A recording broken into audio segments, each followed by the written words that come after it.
Folks, if I just have your attention for a moment, please. If you happen to have a cell phone, if you can please make sure that it's turned off or turned to silent. Your masks have to remain on the entire time you're inside the building. If you're able, would you please stand?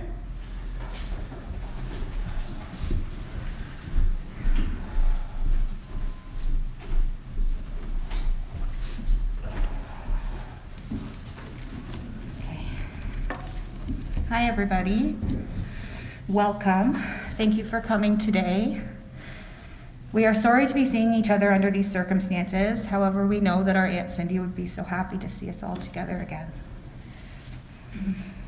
We're pretty sure everyone in this room knows who we are, but for those joining online, I am Ashley and this is my sister Jamie. We are Jackie's daughters and Cindy's nieces. It is our honor to be up here today to host Aunt Cindy's service. Cynthia Glazier was born June 15th, 1961 to Joanne and Jack Glazier. She had 3 older sisters, Penny, Nancy, and Jackie, our mom, and a younger brother named David, who's here today. As they got older, the siblings became good friends. A special memory Uncle David shared with us was when he was being picked on at Boyle Public School, and Jackie and Aunt Cindy had heard about it and jumped on their bikes and headed to the school. We'll just put it this way, they didn't pick on her again. Aunt Cindy often spoke of the good times they had growing up. Not only were they siblings, but they were good friends. Margaret Street was the street where Aunt Cindy grew up and eventually brought her own children to. Should we put them aside? You can sit if you want. Yes, please be seated.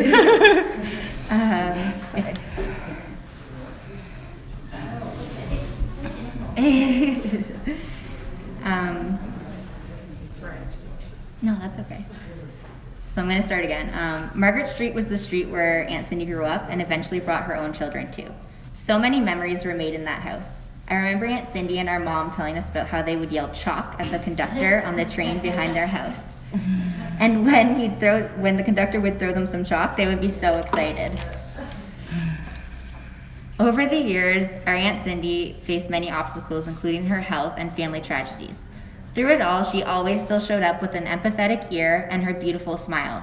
She was courageous, she was resilient, and she loved with all of her heart. She would give you the shirt off of her back to anyone. This was especially evident in the active role she took in Daniela and Olivia's life. No matter her pain, physical or emotional, she was there for her girls.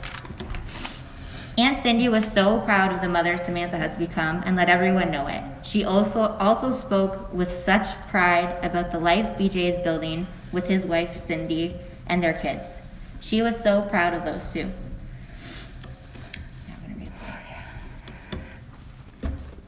And now I'm just going to read a poem.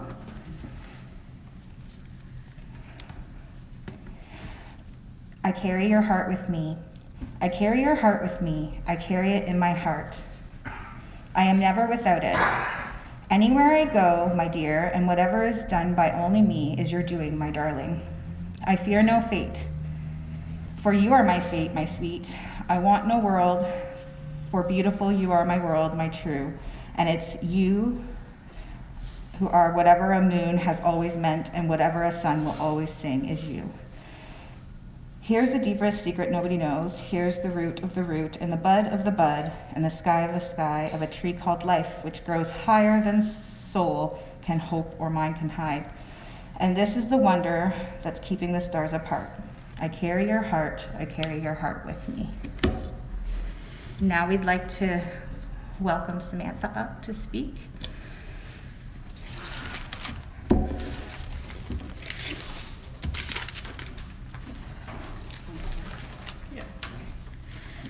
Let's see if I can do this.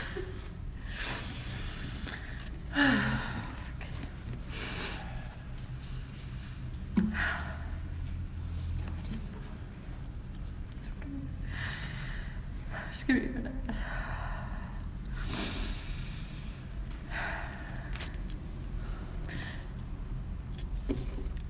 Thank you everyone for being here today for our mom, also known as Cynthia, Cindy, Ninner, Dragon Lady, Aunt Cindy, or Grandma.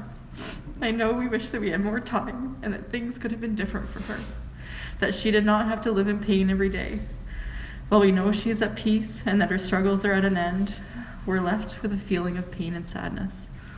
Even though she's gone, she's left a legacy of her love, strength, and perseverance.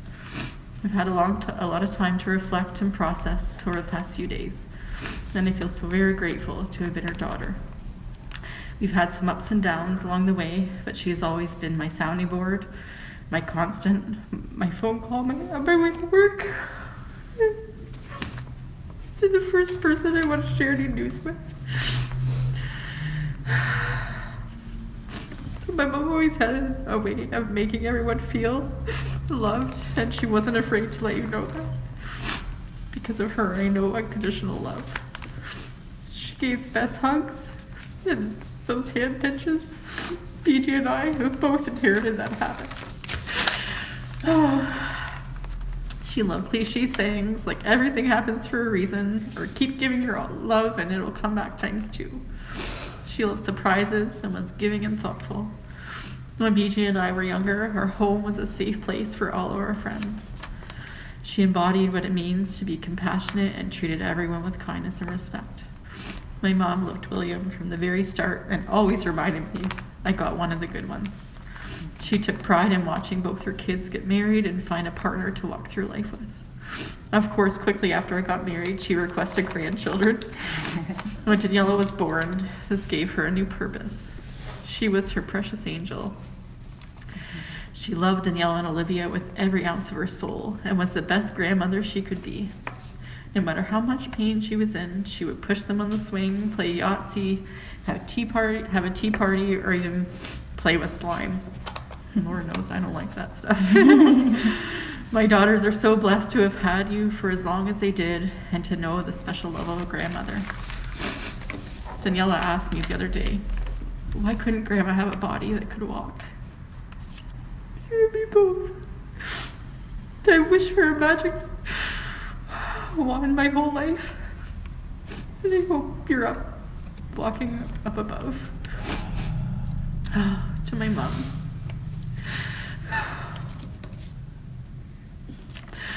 I want you to know that you were enough. You made me who I am. You taught me to be strong and brave. And because of this, I know I'll eventually be okay. I will miss you in every paratransit bus that goes by, when feeding the ducks, and in every special moment in this life. I will miss you each time I look at my daughters, as they remind me of the strong love of a mother, and how lucky I was to be loved by you. Thank you for 36 wonderful years of unconditional love, for believing in me even when I didn't believe in myself, and for being the best mom you could be.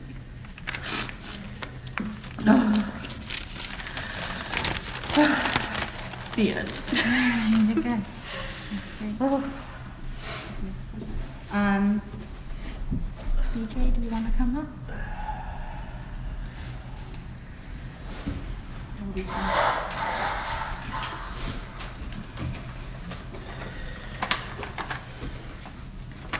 Thank you everybody for coming. I don't know if I'm gonna be able to do this. I can read it for you. Yeah. Memories come, memories fade, but they are never gone. It's the ones that make me smile that come to mind the most. Anytime anything can bring up a thought, can bring on a smile. Yesterday I seen a broken decorative mirror that someone tried to fix, and I remembered all the Royal Daltons Mom had scattered around the house, all with a doily under them. One would break, but Mom still thought it was worth saving. It was still worth something. That was Mom. She seen the best in everything. Mom was so accepting. Love from her was 100% unconditional. Everyone that knew her knew that she was a safe place, an understanding ear, and a warm, loving hug. She made everyone feel like they belonged, like they were part of her family. That any of their faults didn't matter because as a person, they mattered to her. Mom's love for us kids never faltered. We were her world and she was ours. Through the years, she suffered in pain, but never did she complain about anything. Never did she pass up a moment to spend time with her family. She smiled the very best she could. I will never forget her crooked little smile. It brightened her eyes and touched everyone around her. I will continue to see parts of her in her granddaughter she loves so much. I will take all the values she instilled in me and pass them on. I will live each day the better man because she gave me the strength. The realization that I will never hear her laugh or see her smile, never feel her fingers pinch the back of my hand with so much love, breaks me. I have some peace knowing that she is no longer in pain and is once again together with those she loved and missed. I will never forget you, Mom. I will always love you. It's beautiful. I love you.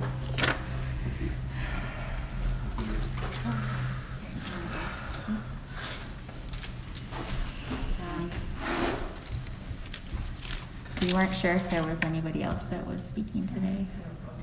Pat? Pat? Okay. Come on, Come on Pat. up.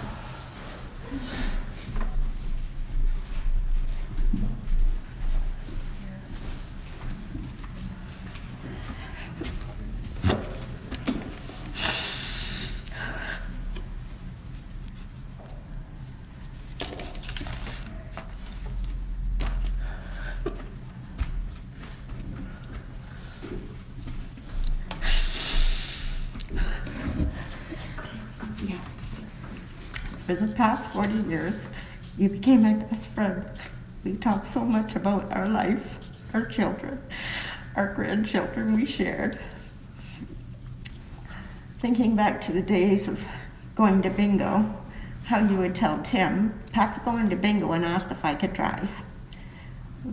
And I would say, Mike, Cindy's going to bingo and wants me to come. And we did a lot of this planning back and forth. But by the end, we just said, we're going to bingo. We spent so much time together with our children.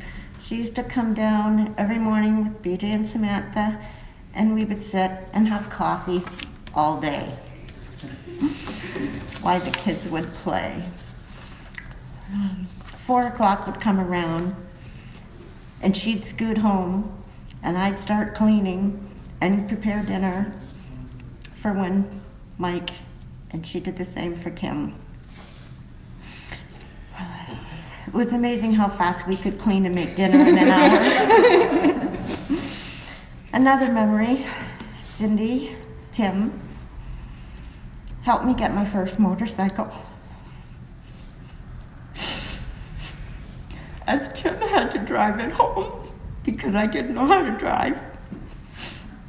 But in that parking lot, I sure learned, because Cindy was out there and saying, you've got this, you've got this. And we took many rides together. One I can remember, we went to my trailer on our bikes, and we dressed in our leather. And on the way, it was raining, but by the time we got there, we took off our coats, and we were black. The dye had come out of our coats. We didn't look very well. BJ and Samantha, your mom was kind, most generous person I've ever known. And her compassions will continue to shine through both of you. I love you guys. I love you, Cindy. Fly high.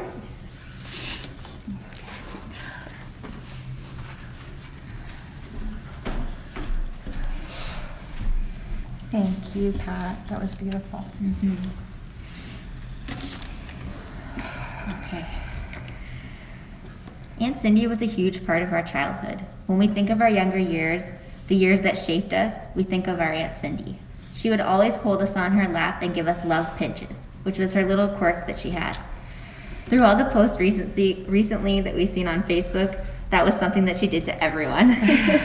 And that's something that we can all share together when we think of Aunt Cindy. I remember Mom telling her to stop, but she never did. And I'm glad that she didn't.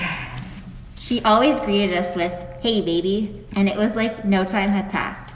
Love and memories and warmth lived in her, and nothing could change that. Bonds that made us close. They never fade. Aunt Cindy always showed up to Christmas morning, dressed to the nines with her beautiful dress and makeup on point, hair done, and it would be like 7 in the morning. And I always admired that about her. She was beautiful regardless, but it was fabulous that she would show up like that. As the years went on and life happened, we didn't see Aunt Cindy as much, but we always knew she loved us. There was no breaking that bond. Life just has a way of getting away from us. When I think of Aunt Cindy, I think of leather fringes, big beautiful hair, and the smell of mint gum. I think I always will. Other thoughts that come up are resilience and that she always showed up for us. This can be noted in Ashley's graduation video. You can see in her eyes that she's in pain, but she took the time to do that for her, and I know it means the world to my sister. I don't know that any of us can say that we would show up as much as Aunt Cindy did with the degree of pain she was going through, but she did, and she did it with a smile. Aunt Cindy showed us how to be a sister and what that means. My sister and I have carried that with us throughout our relationship, as our mom and our Aunt Cindy had a very, very strong bond, and all of her siblings. It's difficult to conclude our section today when there is so much more to say, but not enough words in the world to express them. So with that being said, until we meet again, baby, please join us at Woodland Cemetery where Aunt Cindy will be laid to rest. Thank you all for coming today, and to those who are joining through the internet. Thank you.